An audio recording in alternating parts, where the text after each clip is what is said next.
मी तो पुण्याला गेले. अरे दिसते का स्क्रीन? हॅलो. हो सर दिसते. हो सर दिसते. ओके. आवाज ऐकू येतोय याचा? हो सर येतो. सो पुन्हा एकदा आपण चौथा चॅप्टर सुरू केलेला. मी परवाचा जो शिकवलेलं होतं ते पुन्हा रिपीट करतो, कारण त्या दिवशी लेक्चर बऱ्याच वेळा डिस्कनेक्ट झालं होतं. So measurement of energy. So energy is nothing but the power into time. Power into time. So DC power, which is equal to voltage into current, and power consumed for a certain time, it is nothing but the energy. So the formula for AC power is voltage into current into power factor, and the energy, which is nothing but the power into time. So voltage into current into power factor into time, that is nothing but the energy.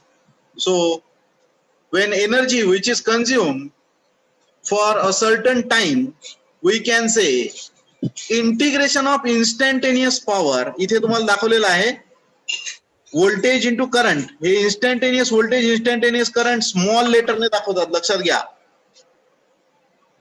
Gaurav annotate करू नको बाळा, नंतर शिकव माझं lecture झाल्यावर. हा तू नंतर घे, पुढचा वेळ तुला घे गौरव.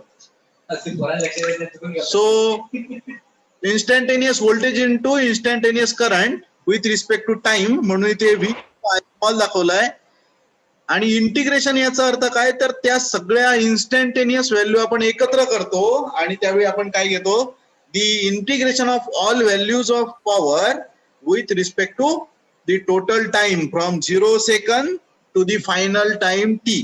So 0 to t, integration of the voltage into current with respect to time, so into dt, which is nothing but the energy consumed by the that equipment.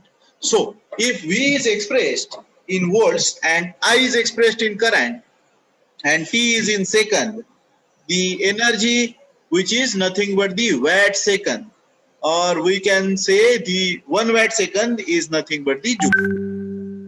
So 1 watt over an interval of 1 second. So जर आता ही second साठी आपण generally energy वापरत नाही. आता तुम्ही बघितलं तर किती वेळासाठी वापरतो, तर तुम्ही फॅन चालू केला तर तो काहीतरी एकतर मिनिट्स मध्ये असतो, काहीतरी अवर मध्ये असतो. तर आपण जनरल युनिट कोणतं घेतो एनर्जीसाठी, वॅट अवर किंवा kilo watt our. So when 1000 watt used for 1 hour is nothing but the 1 kilowatt hour. जेव्हा 1000 वॅट्स 1 तासासाठी तुम्ही वापरता तर तेव्हा किती एनर्जी कंझ्युम झाली असं म्हणतो, 1 किलोवॅट अवर, म्हणजेच 1 unit energy which is consume. आता तुमच्या लाईट बिलावर बघितलं तुम्ही तर काय दिसतं तुम्हाला, 100 युनिट कंझ्युम केले तुम्ही महिन्यामध्ये असं दिसतं. याचा अर्थ काय, so 1000 watt energy which is consume for 100 hours, it is nothing but the 100 units. It is nothing but the 100 units. जेव्हा 1000 वॅट एनर्जी एका तासासाठी वापरली तर 1 युनिट पडतं. मला तुम्ही सांगा 2000 वॅट एनर्जी जर आपण एका तासासाठी वापरली तर किती युनिट पडतील. सो 2000 वॅट जर आपण एनर्जी, म्हणजे 1 युनिट पडण्यासाठी 2000 वॅट जर आपण एनर्जी वापरली तर अर्ध्या तासात ती युनिट कंप्लीट होईल. 1000 वॅट वापरली तर 1 तासामध्ये होईल. 500 वॅट वापरली तर 2 तासामध्ये होईल. म्हणजे जेव्हा 1000 वॅट एनर्जी एका तासासाठी वापरली जाते तेव्हा 1 युनिट पडतं, लक्षात घ्या. म्हणजे तुमच्या लक्षात आलं असेल, this is the value of average power consumed. Average power किती झाली पाहिजे, 1000 वॅट एका तासासाठी जेव्हा होईल तेव्हा 1 युनिट एनर्जी कंझ्युम झाली असं आपण म्हणतो. Very simple. So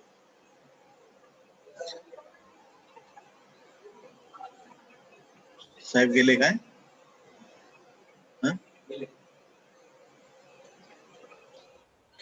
energy metres.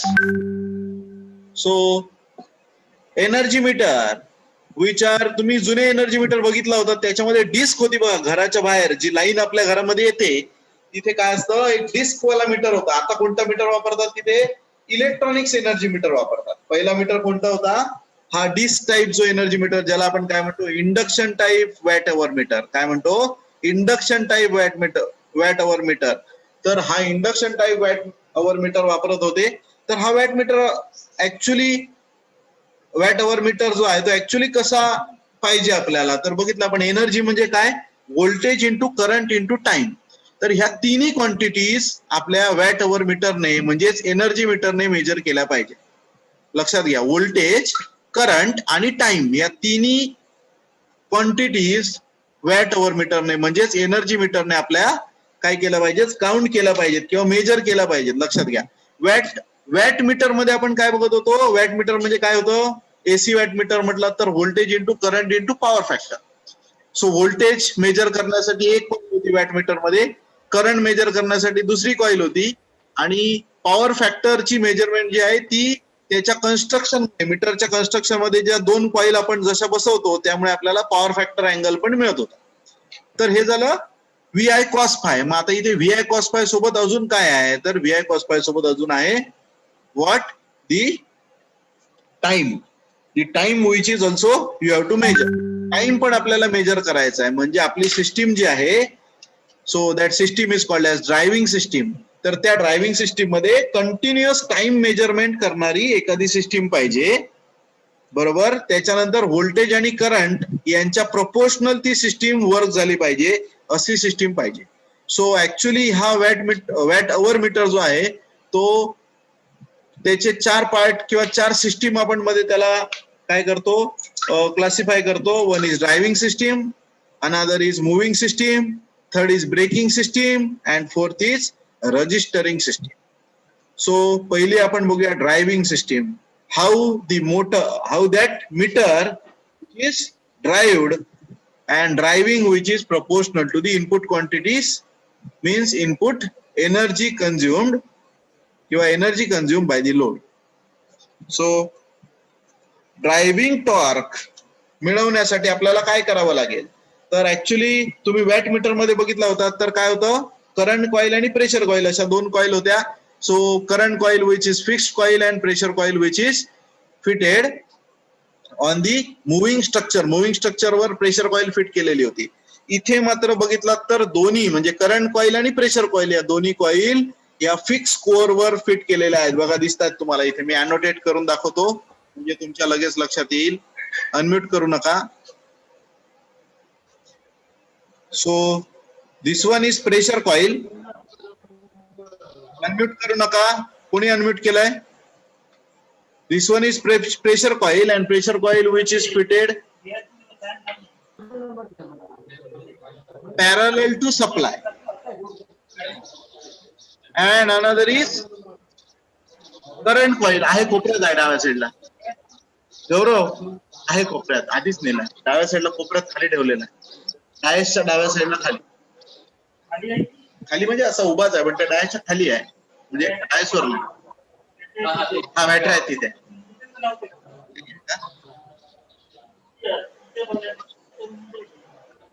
खाली इकडे आणलाय का, ह्या बाजूला बघूया मग. So pressure coil and another is current coil, या दोन कॉईल तुम्हाला इथे दिसत आहेत. So pressure coil which is fitted parallel, ही जी आहे ही सप्लायच्या पॅरलल दिलेली आहे इथे प्रेशर कॉईल.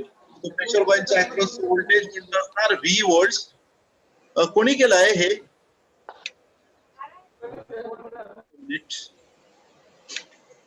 कोण आहे हा? गौरव सुर्वे. नाही केलं, अनम्यूट केलं तर काय नाही ऐकलं तर मग रिमूव्ह करून टाकतो. सो आता काय होईल बघा, वेन करंट फ्लोईंग थ्रू, अनोटेट करून दाखवतो एक minute. When current flowing through this potential coil which is proportional to supply voltage, supply voltage च्या proportional current flow होईल या coil मधून. So this coil gets magnetized and the flux produced by this coil, pressure coil which gets link with the core. या कोरशी ते flux link होईल. Okay, या कोरशी ते flux link होईल. कोणता फ्लक्स? तर पोटेन्शियल कॉइलने तयार केलेला flux. Another flux which is produced by the current coil and which is proportional to load current. दुसरा फ्लक्स कोण तयार करेल? करंट कॉइल तयार करेल and which is proportional to the load current. Load जेवढा लोडचा जो करंट असेल त्याच्या प्रोपोर्शनल फ्लक्स तयार होईल. So this is the flux produced by the current coil. तर आता इथे किती फ्लक्स तयार झाली? 2 फ्लक्स तयार झाली. So this fluxes which are linked with this disc, ही मधली जी दिसते तुम्हाला, so this is a aluminium disc. ही जी दिसते मधली ही काय आहे? अल्युमिनियम डिस्क आहे. And which is pivoted on both sides. ही पिवोटेड आहे दोन्ही साइडला with help of jewelled bearings. So ही जी डिस्क आहे ही दोन्ही बाजूला काय केलेली आहे? पिवोट केलेली आहे. म्हणजे हिला फ्री टू रोटेट ठेवलेली आहे. लक्षात घ्या, फ्री टू पिवोट करणे म्हणजे काय? तर फ्री टू रोटेट ठेवणे. सो दॅट काय होईल बघा, आता इथे 2 फ्लक्स म्हणजे the flux because of pressure coil ते अशा प्रकारे इथे दिसेल तुम्हाला. And another is flux because of current coil, तर ते इथे लिंक होईल. या ही कशाची डिस्क आहे? अल्युमिनियमची नॉन मॅग्नेटिक डिस्क आहे. लक्षात घ्या, काय आहे? Non magnetic disc having very low resistance because it is made up of aluminium. So काय होईल? When alternating flux get link with this aluminium disc, या अल्युमिनियम डिस्कची जेव्हा हे जे प्रेशर कॉइलने तयार केलेलं फ्लक्स आणि करंट कॉइलने तयार केलेलं फ्लक्स, ही दोन्ही फ्लक्स जेव्हा लिंक होतील त्यावेळी या कॉइल मध्ये, सॉरी या डिस्क मध्ये, अल्युमिनियम डिस्क मध्ये काय तयार होईल? तर ईएमएफ इंड्युस्ड होईल. बिकॉज ऑफ कशामुळे तयार होणार? On the principle of electromagnetic induction. On the principle of electromagnetic induction. तर त्या डिस्क मध्ये काय तयार होणार? डिस्क मध्ये करंट तयार होईल. As disc which is made up of aluminum, so which acts as a short circuited conductor, and due to eddy EMF, त्या EMF ला काय म्हणणार आपण? eddy EMF. So due to eddy EMF, the current flowing through that disc, त्या disk मधून स्वतःचा current flow होईल आणि स्वतःचा करंट इथे दाखवलेला आहे बघा. and that current is known as IES. So 2 current होतील इथे तयार. एक करंट कशामुळे तयार होईल? Because of the eddy EMF of pressure coil. एक तयार होईल eddy EMF of pressure coil. Pressure coil मुळे जो एडी EMF होईल त्याच्यामुळे तयार होईल जो करंट, त्याला आपण म्हणतो IEP, eddy current due to pressure coil. आणि दुसरा करंट कोणता तयार होईल? The eddy current due to the current coil. Eddy EMF due to the current coil. तर असे 2 आपल्याकडे काय तयार होतील? तर हे करंट तयार होतील, त्याला म्हणणार आपण एडी करंट्स. आणि ह्या एडी करंट मुळे या डिस्क मध्ये, अल्युमिनियम डिस्क मध्ये काय तयार होईल? स्वतःच मॅग्नेटिक फील्ड तयार होईल. आता हे स्वतःच मॅग्नेटिक फील्ड तयार होण्यासाठी आपण लॉ कोणता वापरतो? Oersted's experiment. When current, sir बघा, when current flowing through any conductor, the flux, magnetic flux set up around that conductor. म्हणजे त्याचं स्वतःच मॅग्नेटिक फील्ड तयार होईल. आता इथे हे जे डिस्क मध्ये तयार झालेलं मॅग्नेटिक फील्ड आहे, that gets interact with the main field, that is phi s and phi p, and the torque is produced. So इथे दाखवलेला आहे बघा. So this one is the torque produced bye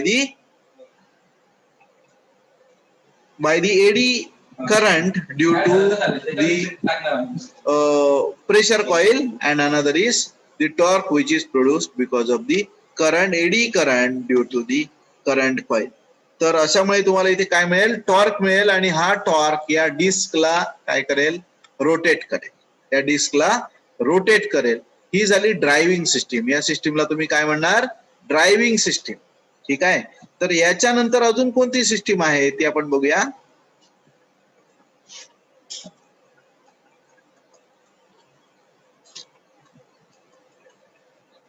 driving system बघितल्यानंतर दुसरी system the moving system.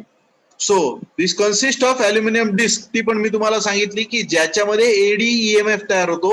Eddy EMF मुळे eddy current तयार होतो आणि एडी करंट मुळे स्वतःच मॅग्नेटिक फ्लक्स डिस्क मध्ये तयार होतं. That flux get link with interact with the main flux and what happen the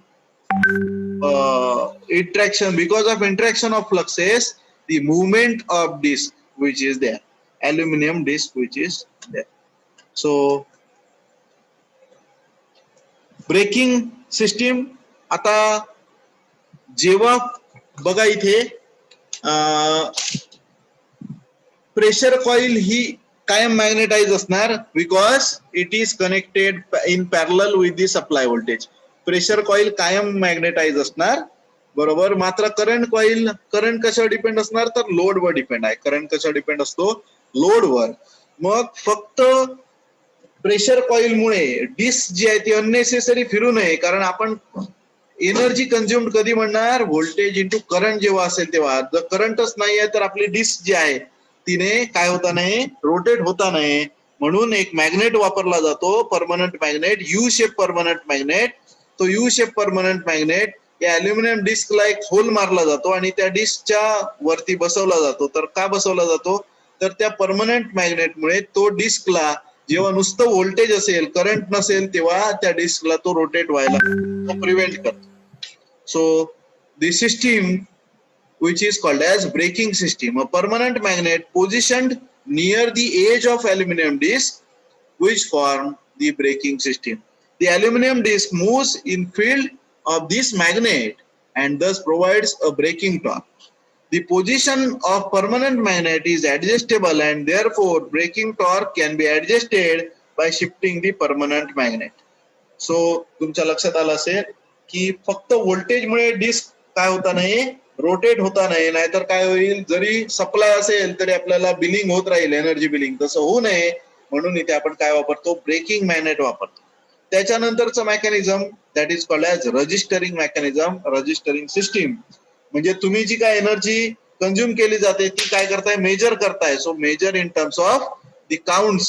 so तो जो मीटर आहे तो कशाला जोडलेला असतो तर हा जो डिस्कचा स्पिंडल मगाशी तुम्हाला मी दाखवलं त्या डिस्कच्या स्पिंडलला जोडलेला असतो.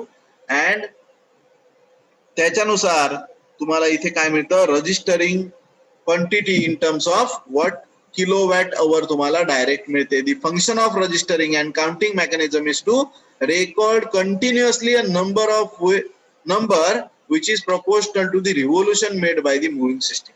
आता ही रिव्होल्युशन कशाच्या आधारावर असणार, the revolutions which are depends on the energy consume by load. Load जेवढी एनर्जी कंझ्युम करेल तेवढा टॉर्क तयार होईल, जेवढा टॉर्क तयार होईल तेवढ्या फास्ट डिस्क रोटेट होईल, जेवढ्या फास्ट रोटेट होईल तेवढ्या लवकर आरपीएम ती कम्प्लीट करेल. आणि व्हाईस वर्सा, जर समजा लोड कमी असेल तर ती डिस्कचा टॉर्क कमी असेल, डिस्कचा टॉर्क कमी असेल तर तेवढा लेट होईल हा म्हणजे त्याचं जे रिव्होल्युशन्स आहेत ती कम्प्लीट करायला, आणि तेवढा लेट तुम्हाला एनर्जी कंझम्पशन दिसेल. So energy consumption which is depends on the rotation of the disk. या डिस्कच्या रोटेशन वर तुम्हाला एनर्जी कंझम्पशन दिसेल. and which is proportional to the energy consumed by the load.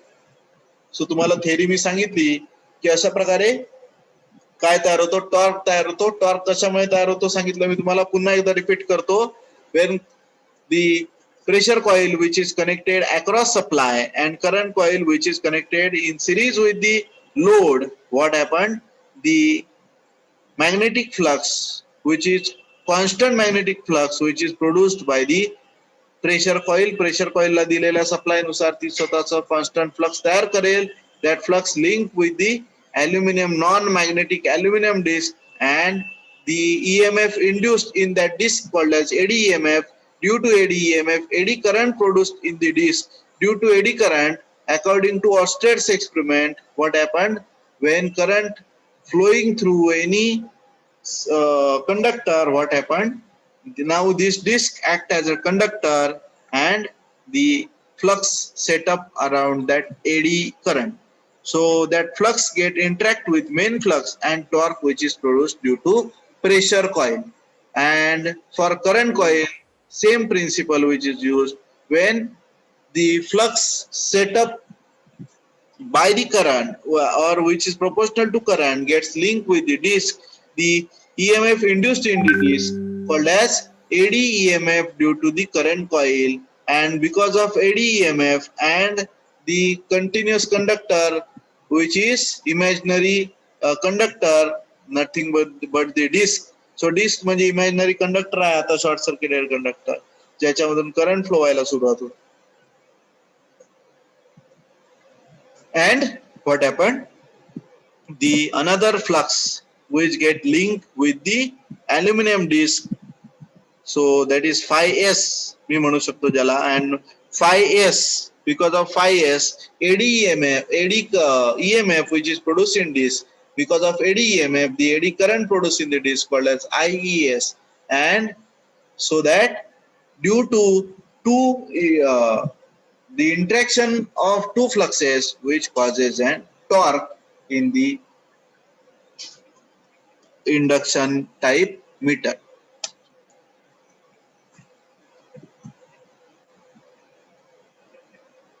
So this one is the phasor diagram. So I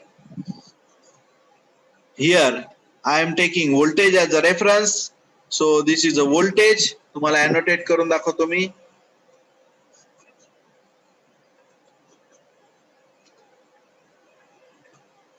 This is a voltage. So this one is the current. The angle between voltage and current is nothing but the phi. So we required cos phi angle during the measurement of power. So V into I into cos phi. ते तीन इथे दाखवले तुम्हाला V. This one is I and this one is phi. So as we know that we take the direction of phasor, that is anti-clockwise direction, in anti-clockwise direction. So we can say here the current which lags voltage by an angle phi. So another thing, the current flowing through the potential coil which lags to the voltage due to the inductive nature of that coilचं nature कोणता inductive आहे, म्हणजे जो current flow होणार आहे, जो IP ज्याला आपण म्हणतो प्रेशर कॉइल मधून जाणारा करंट, तो पण आपल्याला लॅगिंग दाखवावा लागेल. त्या वाइंडिंगचा स्वतःचा रेजिस्टन्स पण आहे आणि त्या वाइंडिंगचा स्वतःचा इंडक्टन्स पण आहे. त्यामुळे 90 डिग्री आपण दाखवू शकत नाही, कारण सर्किट कोणतं झालं RL circuit.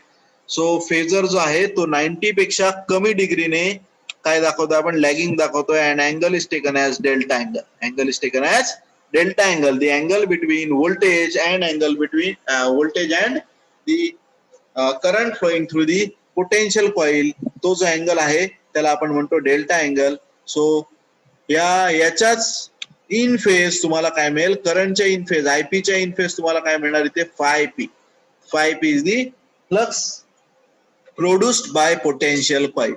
Flux produce by potential coil. हे झालं potential कॉइलचं.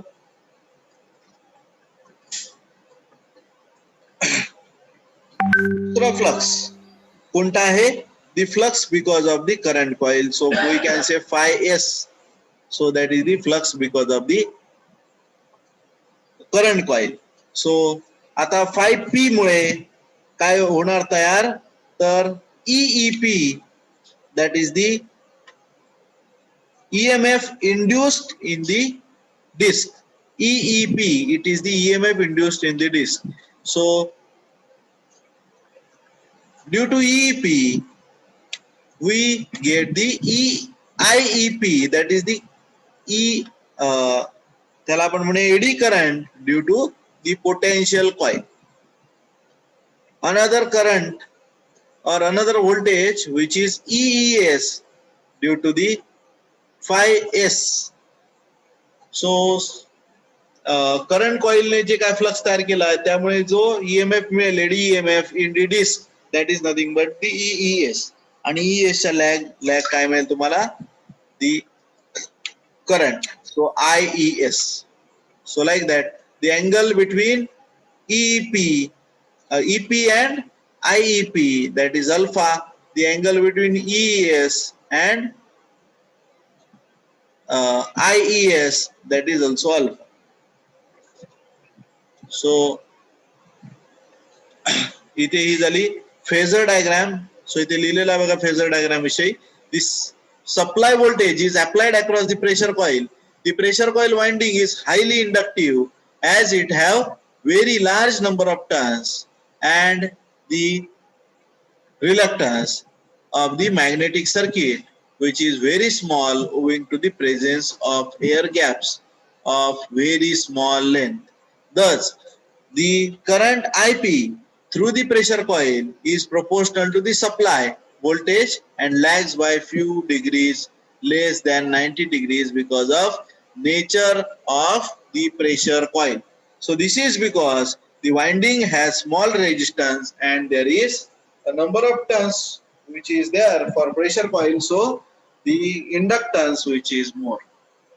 So current IP produces flux phi p and this flux divide itself into two parts.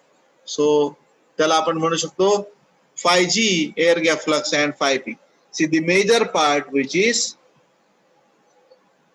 through the side gaps as reluctance of this path is small and thus reluctance to the path flux phi p which is large and hence the magnitude is small, and this flux phi p goes across aluminum disc and hence is responsible for production of driving torque. So flux phi p is in phase with current IP and which is proportional to the supply voltage, and therefore flux phi p is proportional to voltage and lags by angle few degrees less than 90 degrees. Since phi p is alternating in nature, it produces an eddy EMF in the disc which is in turns produces the eddy current. So हा flow तुम्ही लक्षात ठेवा. काय होईल, flux एखाद्या कंडक्टरशी link झालं म्हणजे इथे आता ते अल्युमिनियम डिस्कशी लिंक होत आहे की त्याचा स्वतःचा एक ईएमएफ तयार होईल, त्याला म्हणतात एडी ईएमएफ. अल्टरनेटिंग फ्लक्स जेव्हा एखाद्या कंडक्टरशी लिंक होतं तेव्हा जो ईएमएफ तयार होतो त्याला म्हणतात एडी ईएमएफ. आणि एडी ईएमएफ आणि कंटिन्युअस कंडक्टर क्लोज सर्किट म्हटलं की तो स्वतःचा करंट तयार करतो, त्याला म्हणतात eddy current. So this flux phi p goes across aluminum disc and hence is responsible for production of driving torque. Flux phi p is in phase with current IP and is proportional to it, and therefore phi p is proportional to voltage V and lags it by the few angle less than the 90 degree. Since flux phi p is alternating in nature, it induces an EMF in disc which is in turn produces eddy current IE. सोपं तुम्हाला लक्षात ठेवायला मी सांगितलं. काय होईल, when alternating flux gets linked with any non-magnetic current carrying conductor, what happened, EMF is induced in that conductor called as eddy EMF, and due to eddy EMF, eddy current flowing through that circuit. So the load current I flows through the current coil and produces flux phi s. So this flux which is proportional to load current, आता आपल्याला इथे दोन flux मिळतात. One is the flux because of phi p, that is the flux proportional to voltage coil, and another is the flux because of the current. So this flux produces eddy current IES in the disc.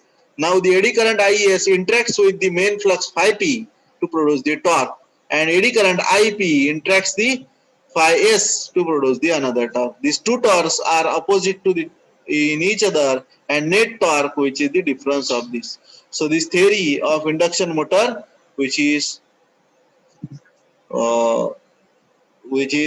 explained here. So याच्या पुढचं जे आहे ते आपण next लेक्चरला बघूया. तर तुम्ही काय करा, तुमचे कॅमेरे चालू करा, मला तुमची अटेंडन्स घ्यायची आहे.